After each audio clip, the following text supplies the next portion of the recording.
اور کس طریقے سے میں آپ کو بتاتا چلوں، ہم نے سنا ہے امام احمد بن حنبل کے بارے میں کہ وہ اپنے وقت کے 3 ظالم اور جابروں سے ٹکرا گئے. جو بھی ان کو کوئی کوڑا پڑتا تھا تو آپ اسی وقت نعرہ لگاتے القرآن کلام اللہ غیر مخلوق، قرآن کی دفاع کرتے رہے. حضور امیر المجاہدین نے اپنے وقت کے 4 ظالم اور جابروں کا سامنا کیا. آپ نے اسی وقت سے لے کر پرویز مشرف سے لے کر ان کی ظلم و جبر کا سامنا کیا، زرداری کے ظلم و جبر کا سامنا کیا، نواز شریف کی ظلم و جبر کا سامنا کیا، اور بالآخر میں عمران کی ظلم و جبر کا سامنا کیا. اگر نماز کی بات آ گئی مسجدوں کی، یہ کہنا آسان ہے حضور امیر المجاہدین کے بارے میں کہ یہ ٹاور ہوتا، مگر خدا کی قسم جب آپ کے پنجاب اسمبلی نے اسپیکر ایکٹ پاس کیا اور آپ کے مسجدوں سے وہ اسپیکر اتارنے لگے، اور 2016-17 میں صرف اسپیکر ایکٹ کے تحت 70,000 مقدمے حضور کے غلاموں پر آپ نے درود السلام کیوں پڑھا، آپ نے یہ کیوں کیا، یہ کیوں کیا؟ جب 70,000 مقدمے قائم ہو گئے اور مسجد کے اسپیکر اتر رہے تھے، تب آپ کے پاس نہ پارلیمانی قوت تھی، نہ آپ نہ آپ نہ آپ کے کوئی مسجد کوئی جماعت وہ نمائندگی کر رہے تھے، مگر آپ صرف اپنی ایمانی غیرت سے میدان میں نکلے اور فرمایا کہ اگر قیامت کے دن مجھ سے اللہ نے پوچھا مصطفی کریم کے سامنے کہ وہ میرے مساجد سے اسپیکر اترتے رہے اور آپ ان کو دیکھتے رہے، پھر میں کیا جواب دوں گا؟ اگر میرے سے یہ سوال ہوا کہ اس دین کے لیے تو میں نے احد کے دن یہاں پر پتھر کھائے، اس دین کے لیے تو میرے صحابہ میدان میں جس کے ٹکڑے بن گئے، اس دین کے لیے تو میرے امیر حمزہ، امیر طیبہ، اسد اللہ و اسد رسول کے وجود کے ٹکڑے بن گئے، اور آپ کا جگر مبارک چیر دیا گیا، آپ کے کلیجہ مبارک کو باہر نکال کر اس کی بے ادبی کی گئی، مگر پھر بھی آپ لوگ صحیح سلامت دین کے لیے آپ نے کیا کیا؟ اسی وقت حضور امیر المجاہدین میدان میں نکلے، اور الحمدللہ یہ تحریک لبیک یا رسول اللہ نے جو اسپیکر ایکٹ کے تحت جو اتنا یعنی ایک ایسا نظام کہ وہ چاہتے تھے کہ ہم اس مساجد کو بھی آہستہ آہستہ کے لیے ان کے خلاف ایک ڈیرہ تنگ کیا جا رہا تھا، تب اس مرد کلندر نے میدان میں نکل کر اس کا مقابلہ کیا اور اس مکمل آرڈیننس کو ختم کر دیا.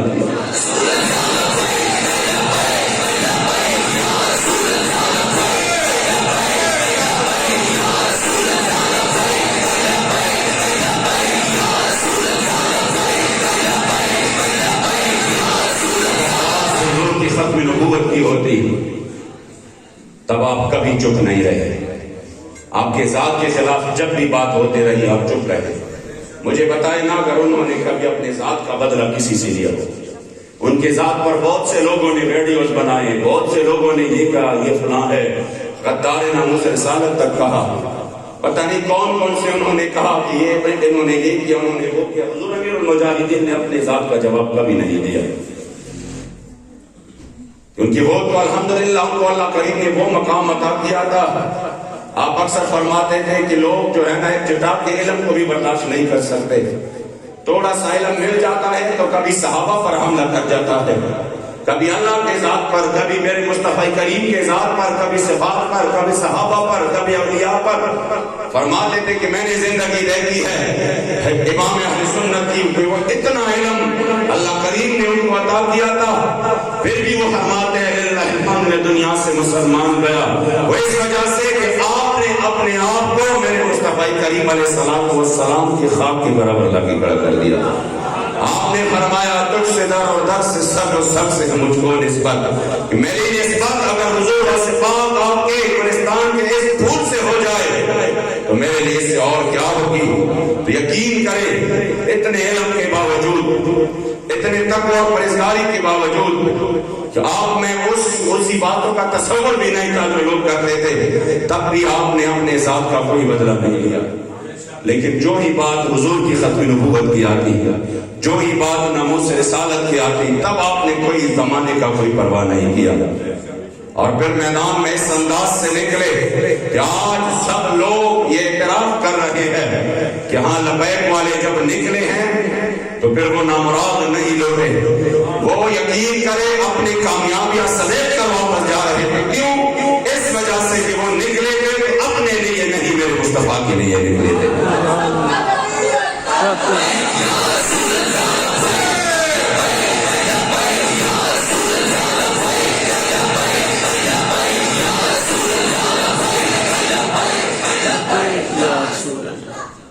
اس لیے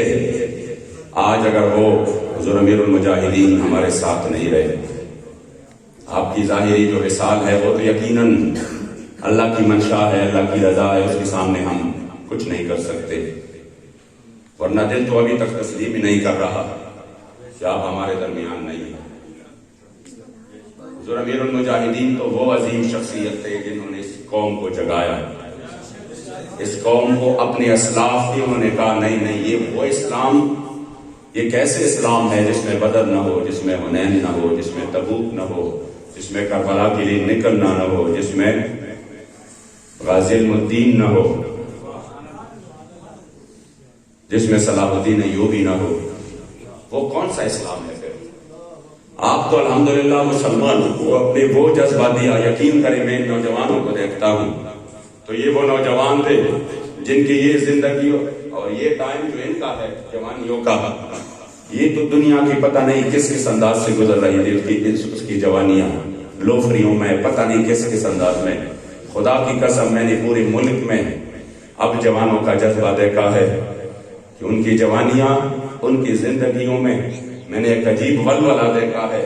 اور ان کی آنکھوں میں نے مصطفی کریم کے دین کے لیے آنسو دیکھے ہیں۔ آپ آ جائیں نا حضور امیر المجاہدین کے مزار پر انوار پر، اکثریت جوانوں کی ہوگی، اور وہ اس انداز میں ادھر اپنی عشق و وفا کا اظہار کر رہے ہوتے ہیں کہ بندہ حیران رہ جاتا ہے کہ آپ نے کس انداز سے اس قوم کو یہ عظیم تر جذبہ دیا۔ اور انشاءاللہ تعالی یہ مشن اب انشاءاللہ تعالی یہ قافلہ نکل پڑا ہے، لوگ آ جائیں گے۔ وہ حضرت حضور امیر المجاہدین سے بھی میں نے سنا، اور امام اہل سنت نے بھی اس کو نقل کیا فتاوی رضویہ شریف میں کہ ما فشارد نور وسقا وکنت، کہہ رہا ہے کہ جب یہ چودھری کا چاند اپنے پورے آب و تاب کے ساتھ چمکتا دمکتا ہے تو اسی وقت کتا اس چاند کو دیکھ کر بھونکتا ہے۔ تو اعلیٰ حضرت نے اس کی بھونکنے کی 4 وجہ بیان کی ہے۔ اس میں سے پہلی وجہ یہ ہے کہ یہ کتا جب چاند کو دیکھتا ہے تو وہ یہ سوچتا ہے کہ یہ چاند اتنا خوبصورت کیوں ہے، اتنا خوبصورت کیوں ہے، اس وجہ سے وہ بھونکتا ہے۔ پھر یہ چاند اگر خوبصورت بھی ہے اور میرے پہنچ سے دور بھی ہے، اور پھر میرا یہ بھونکنا جو ہے اس کو کچھ فرق بھی نہیں پڑ رہا ہے اس پر، اور یہ اتنا خوبصورت روشنی کیوں دے رہا ہے۔ خدا کی قسم حضور امیر المجاہدین کے مثال بالکل چاند کی طرح تھی۔ میں نے کبھی زندگی میں اس عمر میں اتنی خوبصورت شخص کو کبھی نہیں دیکھا، اور یہ گواہی آپ بھی دیں گے۔ امیر المجاہدین جب آپ دیکھتے تھے خدا کی قسم بندے کا ایمان تازہ ہو جاتا تھا، اور بندے کو اللہ کریم جل جلالہ یاد آ جاتا تھا کہ اللہ تو نے کس طرح ان کے اس چہرے مبارک میں نورانیت دی عطا کی ہے۔ اور پھر آپ جب بولتے تھے تو خدا کی قسم دلوں کو بدل ڈالتے تھے۔ ہم نے نوجوانوں کی زندگیاں بدلتے ہوئے دیکھی ہے، اور جب آپ میدان امن میں نکلتے تھے تو پھر پوری دنیا چاہے مقابلے میں آ جائے آپ کو کسی چیز سے پھر کوئی پرواہ نہیں ہوتی تھی۔ جب آخری دن بھی جب 15 کو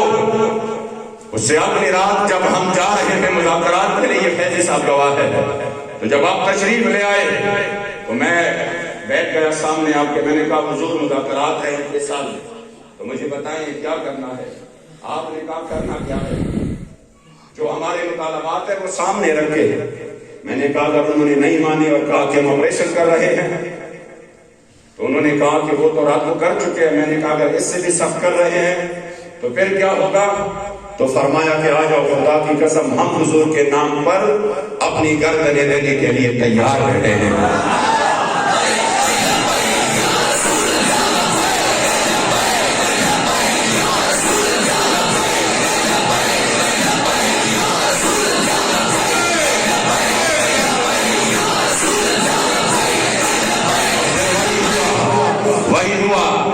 کہ جب ادھر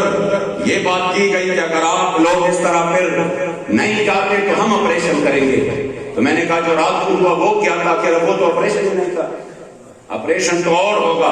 میں نے کہا ٹھیک ہے، اس میں بھی تو 24,000 شیل آپ نے فائر کیے، ربڑ کی گولیاں فائر کی، کئی 100 ہمارے کارکنوں کو زخمی کیا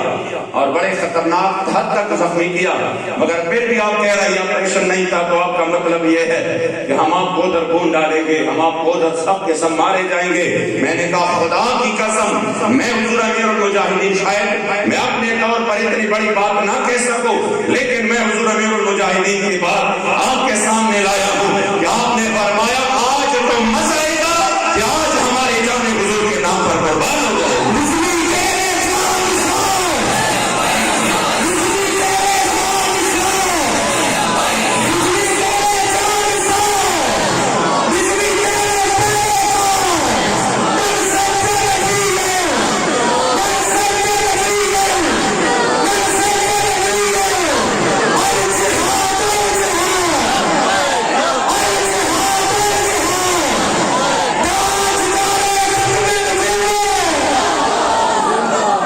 اس لیے آج ہم نے یہ عزم کرنا ہے، اور وہ عزم کیا ہے کہ جو تعلیم اور جو مشن ہمیں حضور امیر المجاہدین دے کر چلے گئے، انشاءاللہ ہم نے اسی مشن کے لیے میدان میں رہنا ہے. اور آپ کا مشن اپنے ذات کے لیے نہیں تھا، آپ کا مشن میرے مصطفیٰ کریم کے دین کو تخت پر لانا تھا. 73 سال سے جنہوں نے پاکستان میں حضور کے دین کا راستہ روکا، اس کی تو آپ بھی گواہی دیں گے کہ آپ ان 73 سالوں میں جتنے بھی آج تک آئے ہیں، کیا انہوں نے دین کا راستہ روکا ہے یا نہیں روکا؟ مکمل طور پر روکا ہے. اگر آج بھی وہ چاہے نا ایک بل پاس کر کے کہیں گے کہ ہم نے شریعت کی حدود نافذ کر دیے، ہم نے یہ کر دیا، تو یہ نظام نافذ ہو جائے گا، مگر انہوں نے یہ راستہ روکا ہے.